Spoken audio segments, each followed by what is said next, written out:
Lights shown here indicate the levels, so one for each level. And we have the Arduino, which controls the motion of the motors. So this is how it worked. As we can see, this is the magnet support, and this is the belt pulley being operated by the stepper motor over here. So once it gets to the end, it'll move back to its original position in a faster speed than in which it came, just to make the process faster. And this, okay, this is how it works. We in the future would like to perfect the friction that there exists between the surface and the player. But as you can see right now, the belt pulley is being operated, so it's pulling the magnet support forward, and with that comes the player. So this is a total internal view of our toy. As you can see, we can highlight all the key features that we talked about before. So in the future, the nice part about this toy is that the pawn can be changed with whatever theme you would like. For example, you could put Darth Vader if you wanted to, but then you could also add more levels. And in the future, you could also make the whole platform larger, so that would make manufacturing easier, and you can also add more obstacles to make it a little bit more tricky for the player. Any questions? Oh. Okay, so we'll try to give a demo. So we have two switches which turn on our two batteries, and then we have two. You want to change the level? No, let's start it, yeah. So we have two pins which you connect, and that'll start the mechanism. Oops. Well, so as you can see, vertical P is going forward. The crankshaft is turning right now, and so that's pulling everything. So basically, you're controlling vertical P from here.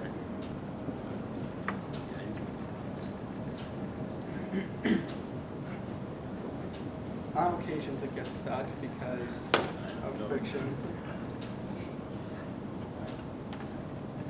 But it worked. It worked. Oh, it's working. Okay. So I'm trying to move it. So you would move, there you go, there you go, you would move the player until he's almost on the other side, hopefully.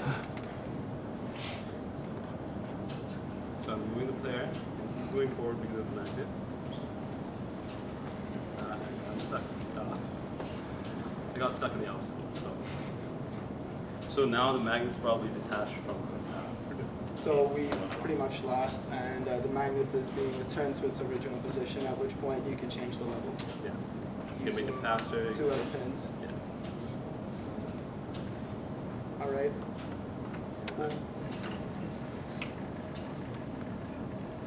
What components did you craft the prototype? We 3D printed the crankshaft, and that came out bent. So we weren't able to make the obstacles move in this demo because the crankshaft came out bent, and so as we placed it inside this toy, it would spin off its axis, and as it would do that, it would try to move all the obstacles up, and so that was creating too much friction and it would not work. We had developed another round of 3D printing crankshaft, which consisted of a supporting cylinder in the middle, so that when it printed, it would create support, and then we could cut it off, and that would have helped for manufacturing. But for a first round, we didn't have enough time to achieve so. The company did not give it to us in time. But we had to improvise. Is there any reason why you choose like tape around this? What was your process? Oh, the wrapping the tape around this? We wanted to give it color, and There's some right, but during the manufacturing process of all the walls, since I had to use machines, so the wood would break, and I didn't want the paint to show those inaccuracies. So I wanted to make the surface on the external smooth. So that's why I thought that tape would smoothen out the surface. If you had to redo your mechanism design, what do you think the problem with that mechanism design?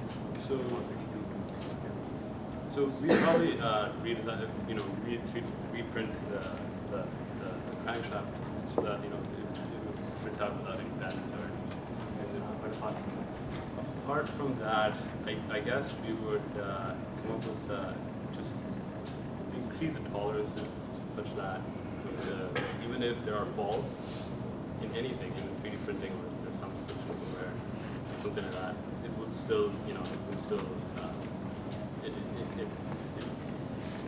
allows for those faults to occur. Please sort of simply read the recommendation. Let's assume that in terms of manufacturing, everything was perfect. Sharp, straight, all tolerances were perfect. Do you see at a fundamental level a problem with the nature of the mechanism itself? So using side of that. Is there any fundamental problem with that mechanism itself that that might occur even if all the manufacturing problems were eradicated? So I believe, looking back at when we were actually making this, in terms of the slider mechanism and the combination of the slider and the magnet, it would be a little bit hard to make them coordinate with each other. So I think that when you move, as we saw right now, so when you move the magnet forward, the two would align, disalign. So the combination of the slider and the magnet would make the whole toy a little bit more complex. This toy is definitely complex in its mechanisms, but we wanted to achieve a certain purpose when we developed this idea, and the way we figured out was the easiest at the time. And then obviously when we were trying to actually make this toy, we found out about all the problems and the issues that this had. Just a future recommendation, try looking at the problem of locking, linkage locking, when you talk about the format. We can just Yeah. look that concept